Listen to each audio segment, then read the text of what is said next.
everyone, my name is Lino, Fera, the host of Cribwolf Talks. For the past year and a half, we have produced episodes focused on the critical lack of affordable housing and a range of topics that impact the lives and care of individuals with developmental disabilities, variabilities, and the vulnerable population. We have, on occasion, invited some very interesting guests to our program that in one way or another impact the lives and care of individuals with IDD, variabilities, and the vulnerable population. In today's episode, I will be interviewing a very special young lady named Sandra. I had the pleasure of viewing a recent poignant interview earlier this year by the International Teams Training, and it was powerful. Sandra is a masterful storyteller and a gracious teacher who uses her everyday experience in life to shine a light in the multitude of barriers that exist for those who experience various forms of abuse and poverty in Canadian society. She's an advocate, a voice for other survivors of abuse and poverty, someone whose heart is to inspire, encourage, and empower. Sandra, welcome to Cribwolf Talks. I'm so happy that you're here today. And just to let you know that Sandra has prepared herself for today's interview, and she has made notes, so she'll be reading her notes from answering my questions from her notes, which I really firmly believe that our viewership would want to listen to this message very carefully. The first thing, I've read a lot about you and you know, your journey and all that stuff, and I just wonder what motivates you to offer people your insight so courageously and without reservations into your world. Thank you for those kind words and for your invite to participate in such an important and meaningful dialogue. I'm really honored and grateful to be here. From my earliest memory until I was nearly 27 years old, at which time I became homeless as a direct result, I was subject to severe abuse in all of its forms: physical, mental, emotional, sexual, financial, and so forth, primarily by those whom I should have been able to trust to love and protect me, and to be able to sincerely call mom and dad in the true sense of those words. As I had no extended family in Canada and very limited peer relationship as per the imposed isolation of my abusers, as well as the daily bullying which occurred throughout my school career, influenced by the differences in me which had developed out of the trauma I was enduring and was already perceived by my classmates, I was very much alone in the world and thus had little means or hope of escaping the horrible environment which I had no other option but to call home. Having no one who was willing to speak out about or to stop the abuse, and being unable to do so myself for a variety of legitimate reasons, I was forced to have to survive what I was suffering by whatever means I could create on my own as a child, which, as you may be able to imagine, was not only quite limited, but also very much a reflection of the self-loathing and self-destruction which I had learned early on and which I understandably deemed myself to deserve. Upon becoming homeless, I began to encounter and experience even more tangibly the cracks within a very broken system amidst a society where many priorities are sadly misplaced. For example, I was told by several people who I had known over the years that although they knew that something was wrong or something bad was going on in that house, they chose not to get involved for reasons of their own. This proves without a shadow of a doubt that the abuse I endured was largely preventable, which is a fact that I deeply struggle with to this day. I also found myself unable to access a shelter, as most shelters only allowed the admittance of women fleeing domestic violence, which parental abuse is not under the umbrella of, as well as food banks which require documents bearing proof of address and income. I learned that because I was unable to access a shelter, I was also not a priority to receive geared-to-income housing, which otherwise had a wait list of several years, and thus would have to pay market rent on an ODSP budget, and that as I had no insurance and was unable to pay for it out of pocket due to unemployment, I could not afford therapy, never mind a therapist who had training in trauma, beyond the very basic and short-term government-funded 10 sessions that were provided by a few agencies within the city. Although I thank God that they exist and are available to people, personally, given the severity and duration of the trauma I had endured, this only served to make things worse, opening up deep wounds and leaving me abandoned and alone to deal with them when the allotted number of sessions ran out. Despite the odds, I became a Christian, and the verses which refer to loving your neighbor as yourself, for example, Matthew 22:39, and doing unto others as you would have them do to you, Matthew 7:12, are of particular meaning and importance to me.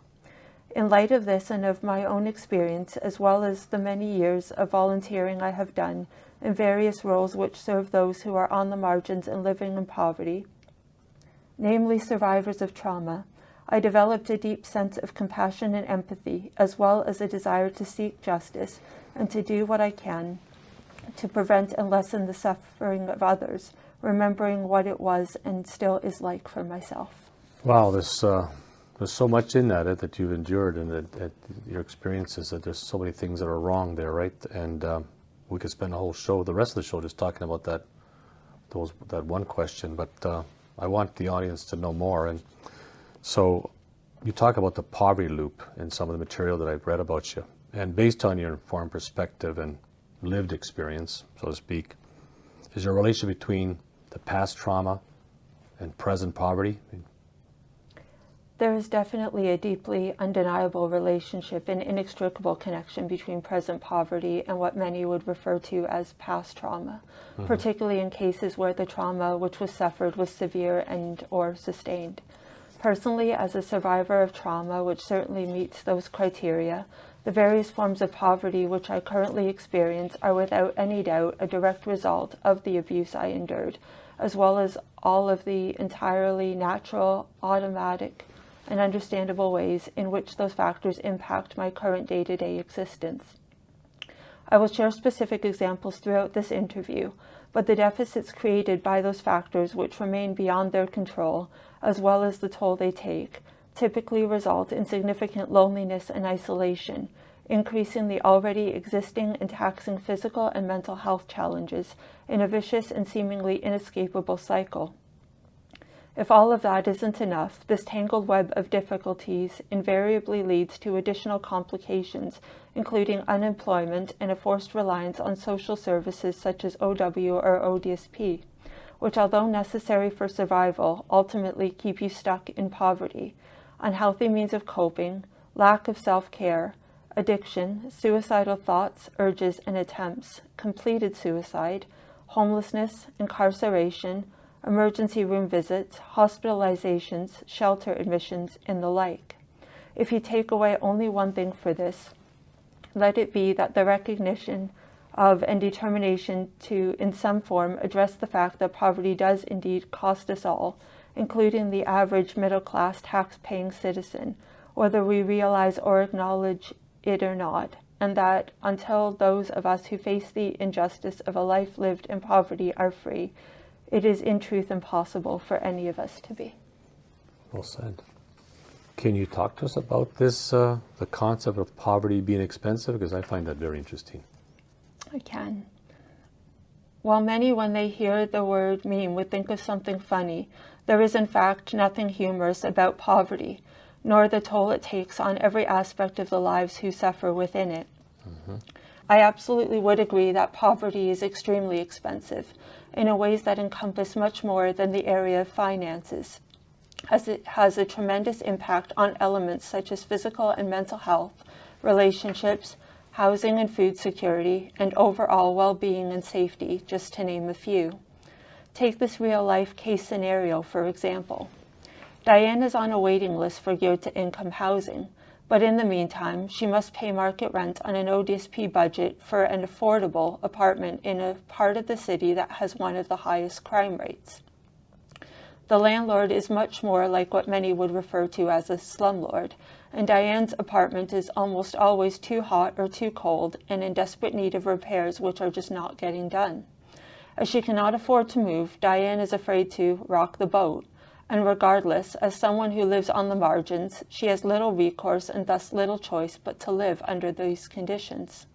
No matter how responsible she is with the limited funds she receives each month and does not indulge in any luxuries, ODSP does not provide enough to live on, and Diane cannot possibly make ends meet, much less save or get ahead.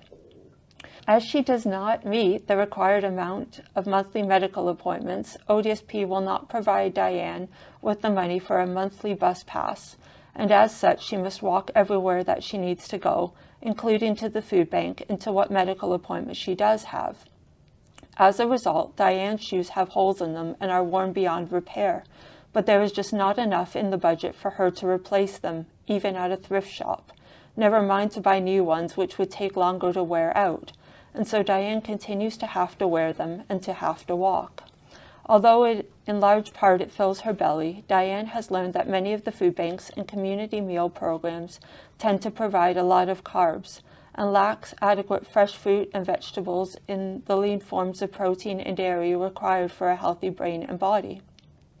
As such, Diane finds herself sick often, as well as quite sore, yet she cannot afford over-the-counter medications or supplements, and thus frequently must seek medical care at clinics and occasionally at the emergency room in the hospital, sometimes even being admitted for legitimate ailments which are beyond her control. In light of this, before long, Diane's ability to sleep also becomes severely compromised, perpetuating the sickness cycle, which, in addition to the pre-existing disability from which she suffers, as well as the combination of other aforementioned factors, makes it impossible to seek employment, and even more so any form of gainful employment, and thus the endless list of expenses continues to complete the poverty loop. In this example, as well as those of countless number of people I have come into contact with who live in poverty, I would definitely counter the societal stereotype that people who live in poverty are lazy, stupid, unmotivated, and so forth. In fact, most are creative and courageous people who work and fight every day in ways that many of us will never truly know or understand to simply survive. And that, my friends, is both extremely exhausting and admirable. Well said. There exist social and relationship barriers. I believe you mentioned that created as a result of trauma. Listen to your last interview. Can you walk us through these barriers and explain why you think these exist? In addition to my individual experience, through the vast majority of volunteer work which I have done and continue to do with survivors of trauma, it is both abundantly and irrefutably evident that trauma creates interrelated and often debilitating physical and mental health challenges, which also tend to lead to social and relational barriers. For example, even simple social interactions, which many folks take for granted, such as grabbing a cup of coffee with a friend, typically require access to finances. While that expense may seem minimal, and in fact may be inconsequential for most, for someone living in poverty, the loss of even those few dollars can very well subsequently translate into being forced to make the choice between paying their bills or rent on time, or even at all, or finding the necessary change to complete a load of laundry or to take the bus to a food bank. It follows then that social interactions, experiences, and opportunities all become significantly limited, and along with the many other consequences of severe and sustained trauma, which include, but are most definitely not limited to, developmental delays, learning disabilities, the inability to participate in post-secondary education, lack of social and life skills, frequent diagnoses of post-traumatic stress disorder and depression, and a myriad of trauma triggers which arise even in the midst of activities and interactions which most would consider commonplace and not upsetting or threatening in the least, serve to enhance and expand their adverse experiences, which in and of themselves differ from that of the average person, and in turn inevitably increase the divide and separation which is already present. Interesting. So, I understand you do a lot of volunteer and advocacy work with individual survivors of trauma. Can you tell us about that part of your life, Sandra? Despite the odds, again given the severe and sustained abuse which I have endured, I became a Christian, and the verses which refer to loving your neighbor as yourself, Matthew 22:39, and doing unto others as you would have them do to you, Matthew 7:12, are of particular meaning and importance to me. In light of this, and in the hope of being both an advocate and a voice for other survivors, I have volunteered my time in a variety of capacities, including day camps and after-school programs for children living in poverty, community drop-in programs given to those in need, fundraisers, committees which increase awareness around homelessness and the very real need for affordable housing, and sharing my story and journey at seminars and conferences, as well as mentoring and other one-on-one work with fellow survivors of trauma, all of which I was nominated for a YWCA Woman of Distinction Award last year. While the nomination was truly an honor, really my heart is just to come alongside other survivors and to inspire, encourage, and empower them on their own healing journeys, to be the kind of person who I wish had been there for me, to help lessen their suffering and to let them know that they are not alone and that there is hope. It is also my desire to assist others who may not have experienced the trauma of abuse, to increase their understanding, compassion, and empathy of the plight those who have experienced firsthand the far-reaching impact of that form of violence, through the sharing of my own personal experiences as a survivor of trauma, as well as what I have learned through my various volunteer roles supporting other survivors. So what can society do to affect change, like to support your advocacy work? What would you like to see? On my own journey, as well as in my work with other survivors, I am grateful to be able to say that I have witnessed and experienced some deeply healing, dignifying, and meaningful ways in which others have related with and walked alongside those who have suffered some of the worst which this world has to offer. And sad to have to say that I have also witnessed and experienced actions and interactions which were extremely hurtful, demeaning, and damaging. Unfortunately, there is a tremendous amount of ignorance, stigma, and stereotyping within our society when it comes to both trauma and mental health. And despite the deep need for safe places and a sense of community, the tendency to blame, shame, exclude, and further perpetuate the marginalization of those whom others deem to be different from themselves. While not everyone's intentions are innocent and pure, many of these harmful beliefs, attitudes, opinions, and actions in fact originate from a place of simply failing to understand the struggles and harsh realities which survivors of trauma and those who live in poverty experience and endure on a daily basis, and may even be well-meaning. However, understandably, that ultimately brings little comfort to those who have already experienced so much callousness and cruelty, and who yearn deeply for belonging, understanding, compassion, empathy, and unconditional love and acceptance, just as we all do. If we truly desire to help those who are suffering under the darkness of the injustices and evil perpetrated against them, we must begin by living out the fact that all lives, needs, feelings, voices, and stories matter, no matter how different they may be from our own. In place of judgment and determination to show them how right we are and how wrong they are, it is essential that we not only listen to and hear them, but relate to them and their stories with honor and respect, as if they are sacred, because they are. Whether or not we agree with them, it is of ultimate importance to treat them as the expert on themselves and their experiences, seeking to truly understand, empathize, and respond compassionately and tangibly with the love and care which we ourselves would want to be treated. Very well. Well, so we've come to the end, but before you leave, I always ask our guests if there's one takeaway for our viewership, for all these people that are listening to us. What would that message be from Sandra? I would want people to know that in order to make a difference in the lives of those who are suffering, you don't have to be rich, brilliant, or an expert. You simply have to care.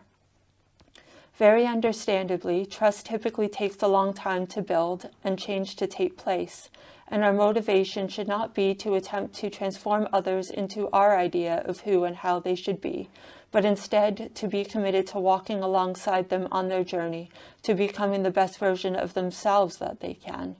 Healing is not linear. There are going to be ups and downs, and it is crucial that you stick it out through the process and that you're impeccable with your word. If you say that you will do something, it is important that you follow through. Sincerity, consistency, and safety are all absolutely key.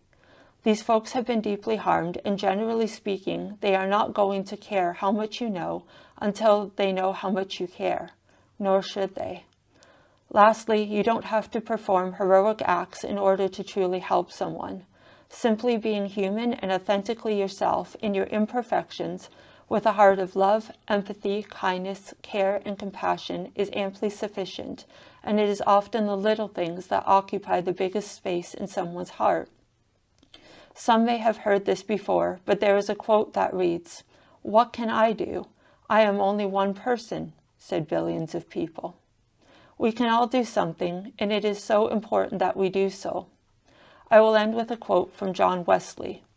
"Do all the good you can, by all the means you can, in all the ways you can, in all the places you can, at all the times you can, to all the people you can, as long as you ever can." Thank you. Wow, incredible. So your story is so profound. And the fact that you're here speaking to our viewership is so important. You're courageous. You have a fantastic ability to tell people your story, right? And that's important. So you should be very proud of yourself. And I wish you continued success and hopefully many more instances where you will be speaking to the general public and about your story and your message. Thank you very much for being on our program. Thank you for having me.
I want to thank Sandra for appearing on our show, for her candid words, and for advocating for others. I really enjoyed our chat. I wish her continued success with her journey. It has truly been an honor to have her on our Cribwolf Talks. To all of our viewers, thank you for watching our program. Today's show will be posted on YouTube, and as an FYI, we have entered into a conversation with Cogeco, and starting in September, Cogeco subscribers will be able to see Cribwolf Talks webcast on the Cogeco community channel. Thank you to Cogeco for their support and interest in our program. As in the past, all of our episodes are available on our website, cribwolftalks.com, and various social media platforms such as YouTube, Spotify, and iHeartRadio. If you wish to be a guest on our show or wish to be one of our corporate sponsors, please write to info@cribwolftalks.com. Thank you for watching, and a big thank you to everyone of our Cribwolf Talks production team. I am Lino Fera. Stay safe, and remember, let's help those who cannot help themselves.